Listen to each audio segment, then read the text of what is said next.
Comment down below right now your favorite fragrance that you wore last week. I'll be sharing my 7 fragrances that I wore last week with you guys here soon. But I want to know the favorite fragrance that you wore yourself last week, so comment that down below.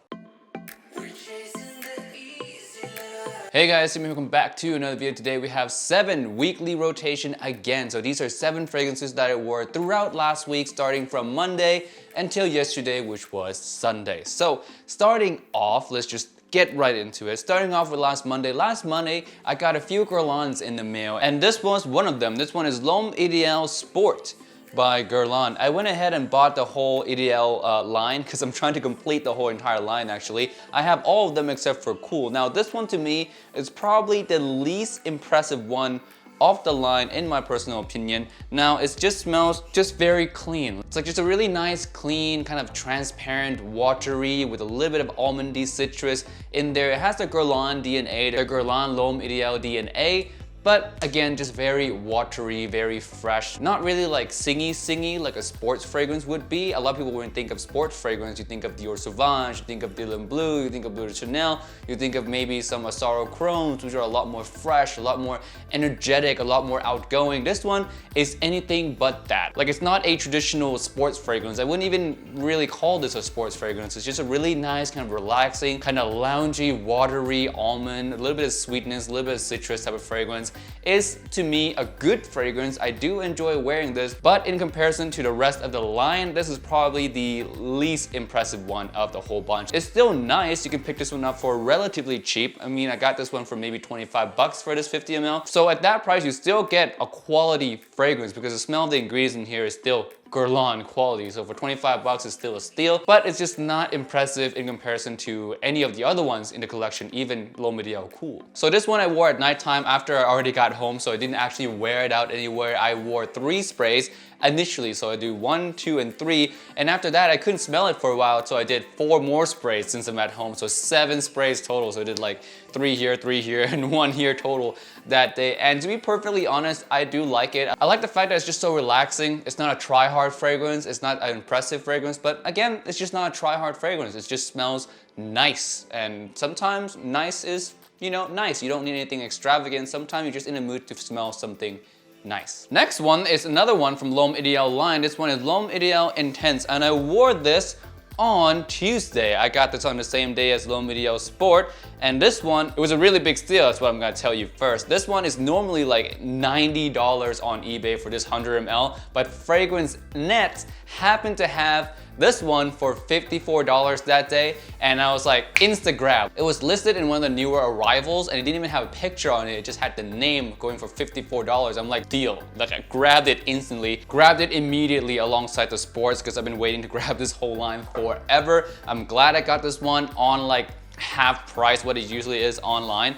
And this one smells really, really good. If you're looking for a niche smell in a designer bottle, this is it. This alongside the EDP version are the 2 most niche-esque smelling fragrance in the designer realm ever. Alongside maybe Dior Homme Parfum from Dior as well could be wrapped in that same kind of group. But this one is really nice, kind of rich, dark, almost incense-y like almond fragrance. This is really, really, really nice. There's a lot of really nice heavy woods in here as well. It just smells fantastic. Love this one so much. This is one that I would wear in the fall and winter time as like a really nice kind of nighttime signature scent or a formal scent, because this one you can definitely dress up in a suit. On Tuesday though, I wore 3 sprays of this, which I felt like it was too much. It is quite a strong fragrance. I recommend 2 sprays is good enough, at least for my skin anyway. 2 sprays is plenty. It projects quite moderately, which is nice. It's not too loud, it's not too soft, so again, perfect for the suit and tie occasion where you just want to be noticeable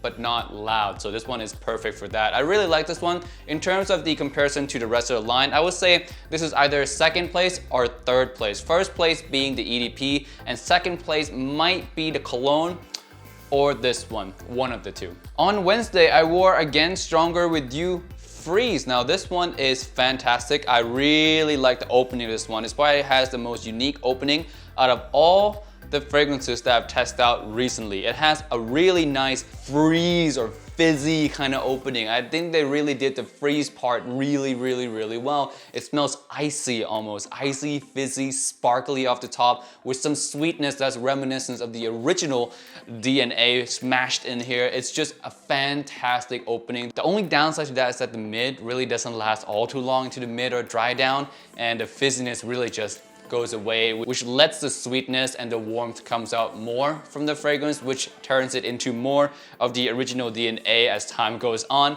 So yeah, the opening of this one though is perfection. This one is a spring and fall fragrance. Even though it says freeze, it's still too heavy for the summertime because there's a lot of sweetness in here. But for springtime and fall time, this I prefer probably over the original the more I test it. The EDP one, the intensely one right here, is my favorite though. That's still number 1 in terms of smell.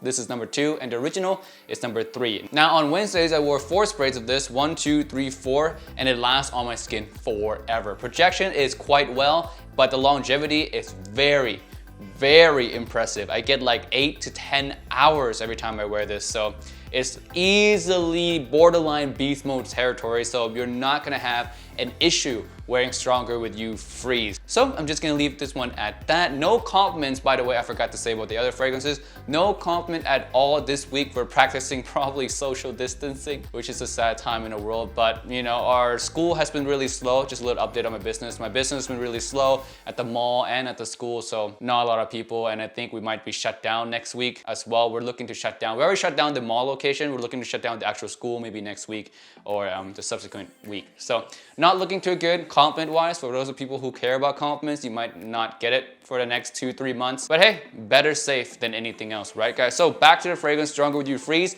Highly recommend this one of the best releases of 2020. Next we have Thursday, and Thursday I wore Armani Code, the original. This one is a 2013, 2014-ish limited edition gold bottle. It's still the same original formulation. No, this is not absolute. It's not absolute gold. This is the original Code. It's just in a limited edition gold bottle from 2013. Now I found this one online and I instantly bought it right away, and it smells just like the bottle that I got originally back in 2013 myself when I originally got the bottle of Code for the first time, and it smells fantastic. I love the smell. I already told you guys the stories that encompass this fragrance in my videos a couple days ago. So if you guys missed that, you want to hear the full story on why I love this fragrance so much, you can go back a couple videos ago and find that out. But yeah, this one is fantastic. I doused myself with this on that day. 6 sprays. I almost never wear that many sprays of fragrance. So 3 here and 3 here. I just doused myself because on that day,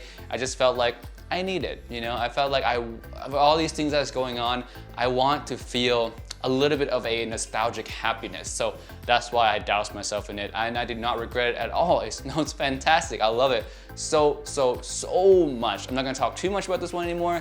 You guys know what's up about this fragrance, but in 2020, I would still say this one is pretty viable. I don't smell it on a lot of people like I do with Acqua di Gio or 1 Million. Next we have Friday, and Friday I wore Acqua di Gio Profondo. Now this one is one that I might review in the future here very soon. This one is a fantastic fragrance, good improvement over the original DNA. But one downside, it has the same bad projection as the original. But that being said though, I have smelled the original on a lot of people, so projection is really not that bad. I mean, if it was that bad, I wouldn't really smell it on so many people, right? So this one has the same strength projection-wise as the original, but the lasting power of Profumo, or dare I say even lasts longer than Profumo. This one is just, the staying power on my skin is ridiculous. The only downside is really the projection. It just doesn't project as good as the Profumo, but as you guys know, Acqua di Gio doesn't really project all that badly, or else we wouldn't really smell it on, again, so many people. So yeah, Profondo, really nice. I prefer this one over the original. This one definitely is better than the original. Is it better than Profumo?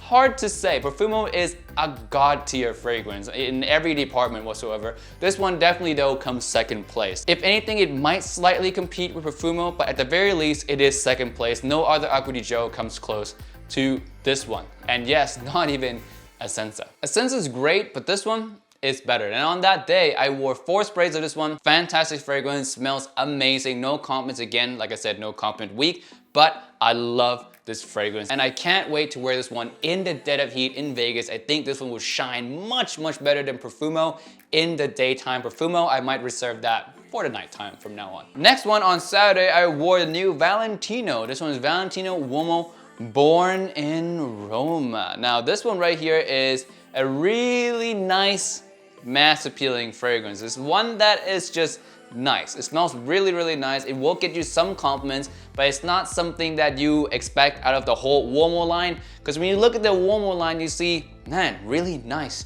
thick, rich fall scent. Even the Aqua one is a really nice, thick, rich spring scent. This one is like, what the hell is this? It's totally out of left field. This one is just fresh. It smells akin to Invictus and Invictus Aqua with a little bit of the Uomo DNA in it. It smells really good, but you look at it and you're like, why is it in this line? Like, why is it here? And the answer is money, that's why. But in any other aspect of the line, this one does not fit whatsoever, except for, again, to be a money grab fragrance. It smells nice, don't get me wrong, and it has a mass appealing type of smell that will get you compliments, but there's so many out there that does the same thing, which begs the question, why would you pick this one over the staple that actually work, like Dior Sauvage, like Dylan Blue, like Y Live or Y EDP? Why would you pick this one over those ones? While this one is mass appealing, the other ones are mass appealing and much better than Uomo Born in Roma. So not gonna knock the fragrance, it's good, it just doesn't fit in a line, nor does it compete with the other blue fragrances or the other Invictus style fragrances that are out there. Y Live, for example, completely floor this fragrance. Lastly, yesterday I got two Cooch fragrances in the mail, Cooch for Men and Cooch for Men Platinum, and I've been holding off on those two for a very long time, but with the news of the new release, Cooch Blue, that's gonna come out, who knows when that one's gonna come out, but I'm excited for Cooch Blue, so I decided to pick up the two fragrances in the line to familiar myself with them and to really just get to know the line more personally. So this one, Cooch Platinum, I wore on Sunday, and this one, wow, I'm blown away slightly wearing this one actually, and I'm gonna spray it on my hand one more time just to remind myself. It has this really nice, fresh blue fragrance vibe, but with a little bit of a darkness, like a almost kind of sweet, slightly bit gourmandy, not quite gourmand territory, but like I would say halfway there. Halfway gourmand, slightly sweet, slightly dark, with a really nice, fresh brightness up the top. It smells really good. I mean, it smells absolutely good. This has gotta be one of my favorite fresh kind of mass appealing scent now. If I were to make a top 10, which I probably will,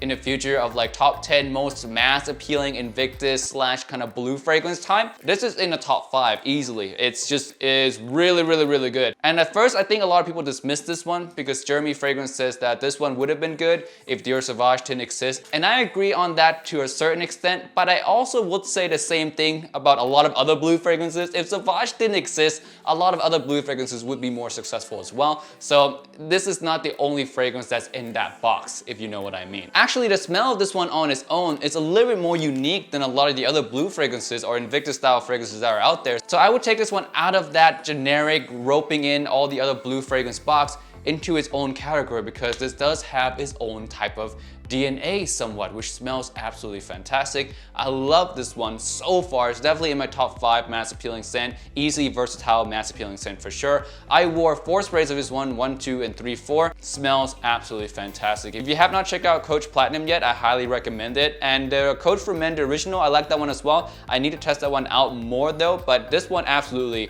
is a killer when it comes to mass appealing type Invictus slash blue scents. Alright guys, that's it for my weekly rotation. Leave yours down in the comment section below. Don't forget to comment down your favorite of the week. And with that being said guys, thank you so much for watching. Stay safe out there and I'll see you guys in the next video. Peace out and bye.